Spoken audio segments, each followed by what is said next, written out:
Now, other interesting culture news, you have Harry's Razors having a commercial in which they show a biological woman topless with mastectomy scars showing that she had the surgery to voluntarily remove the breast tissue. And this person is transitioning, so they're taking testosterone.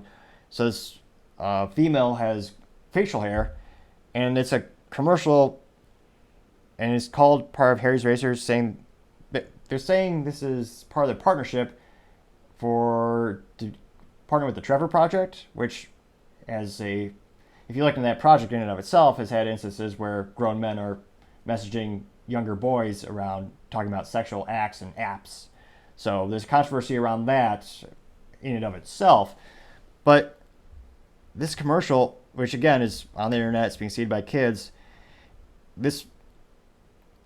I'll play it. It's only about 34 seconds long, but it's something I would never thought had been on TV, or I guess in this case, the Twitter sphere, because of the lack of an real age limit on Twitter. They don't ask for an ID yet. But let's play it. So first it says, celebrating my first pride with facial hair.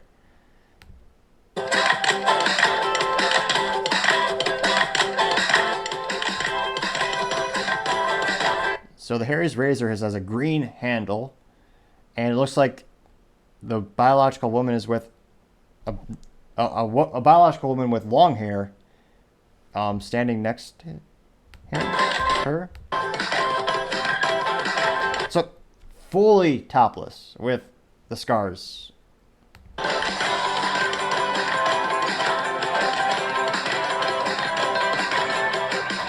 And it says, growing up, I was always envious of boys going through puberty, getting facial hair, and learning how to shave.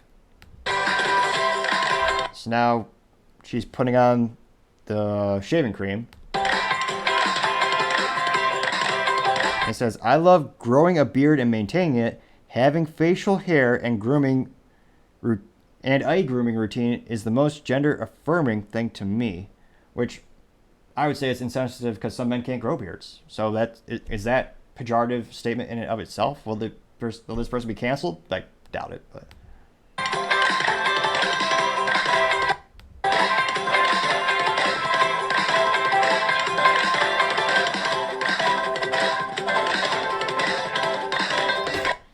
and this person is using it almost looks like a brush you use for a shoe on their face, which I guess I missed the memo. I didn't know that was required for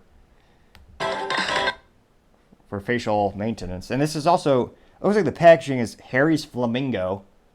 I don't know if that's specifically for them, but it's also fascinating to see Harry's Razors continue down this path of being much more, I guess politically speaking, this is bizarrely enough one of the things that became political. It's now, they're kind of leaning into it. So not only did that commercial drop, but you have the founders and the CEO of Harry's Razors, they don't believe in men and women anymore, or moms or dads. So this is again, only 38 seconds of pain for your ears. But this is them talking about parents.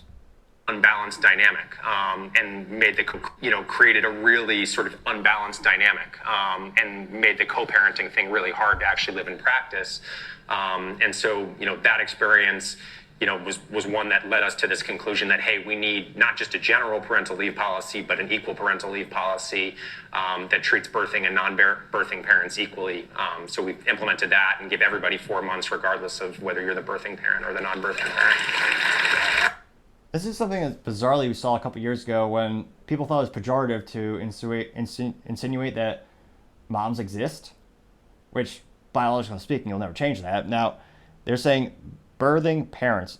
So they're saying non-birthing parents, also known as men, and moms being birthing parents. So they're changing their entire vernacular and completely confusing the heck out of a lot of folks. Also shows how much profit is in their product if you could have that long of a maternity leave of having 4 months. And then last, we also, as a company, have always tried to sort of be socially minded and not just be about bottom line profits. Created a really... So socially minded, that's a very trendy thing to say.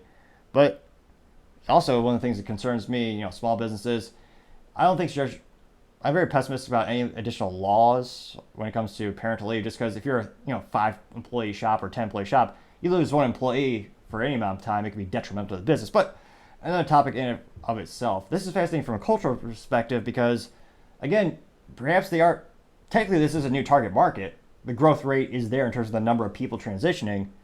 So the market is expanding, but they're also alienating a good part of the portion of the market. If Harry's Razors, and again, when you look at who buys razors, I'd venture to say women usually would spend more on razors than men. I mean, to me, if it's sharp, I don't care. I'll use it.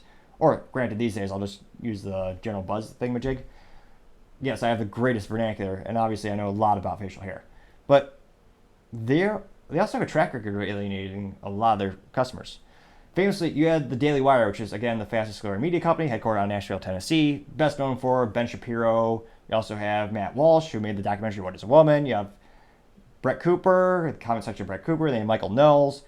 They're a very fast growing company. Harry's Razors used to sponsor them. But then Michael Knowles, one of the talk show hosts over there, he said that men are men and women are women. And 2 people on Twitter complained, saying that those are pejorative things to say, they're mean. And Harry's dropped the sponsorship. Now, dropping the sponsorship caused the Daily Wire to go out and make their own razor company. So now they literally they put a video out with 20 million views in a couple days, where the Daily Wire now has a monthly mail subscription product for razors. And of course they called it Jeremy's Razors after one of the co-founders, Jeremy Boring. But in doing so, Harry's Razors quite literally created their own competition. They didn't, in terms of a economical razor with a subscription model, that's why Harry's Razors rose to fame. They were subsequently purchased by global conglomerate Unilever, which is a hilariously hypocritical. No, the hypocrisy over at Unilever is quite hilarious and unpalatable. They're the company that owns Axe Body Spray, which lies to you. If you spray it on you, women don't come to you. I tried. Very disappointed at the drugstore. But all seriousness, that's supposed to be, hot women come to you. Then they also own Dove, which empowers body positivity, also known as obesity. So the same company that claims to empower women also uses them as marketing vessels to attract men. So there's a lot of hypocrisy in and of itself in that statement with Unilever. But in terms of business, it's sparked by Harry's Razors. They were one of the perhaps the most successful in terms of a subscription model for razors. They were a pioneer of that segment. And in doing that one thing with Daily Wire, they created a huge competition, and now Daily Wire is growing with all those razor subscribers. Doing this is only going to fuel the Daily Wire. Because if you think of Harry's Razors to begin with, maybe most of the customers were men. In the United States, about 50-50 break in the United States is conservative versus liberal. And as this becomes a political issue for many people, about half your sales might be gone because of this. And again, you can debate the long-term effect socially and culturally from the growing movement and the percentage use base, percentage identifying as the trans community. But how many years will it take for that growth rate to supplant or to exceed the number of customers you lose? I can't help but think there has to be more of a cultural reason, or maybe they are really being socially minded, and like they're saying, they don't care about the profits. If you're that size of a company, you could surely absorb a loss because they have all the different brands to carry them, so one can offset the other. But it's fascinating to see, this is just driving fuel to the competition right now. And culturally, I don't know if there's going to be a boycott like we saw with Bud Light, where there's a significant boycott where, compared to last year, they lost $390 million in sales at Bud Light. Will Harry's Razors have the same downfall in their sales figures? Which again, this is more difficult to boycott because if you're subscribing, you have to actually make an effort to go and stop subscribing. So traditionally, subscriptions are usually lucrative because the rate at which people stop is pretty low because it takes an effort to go out there and cancel your subscription, whether it be a gym membership, Netflix, what have you. Same thing with razors. Because it's more of a burden to quit this than just switch beers literally inches away and grab another pack of swill. Is it because it's a higher burden to boycott it? Will be if any boycott will be less effective. Let me in the comments what you think. It'd be fascinating to see, does boycott Harry's become something that's trending? What's it going to do for their business long term? Will they get those customers back, or will the new customers increase at such a exponential rate that they'll actually make more profit doing this? That'd be fascinating to see. And from a business perspective, Perhaps this will be taught in a university soon, right next to the Bud Light class.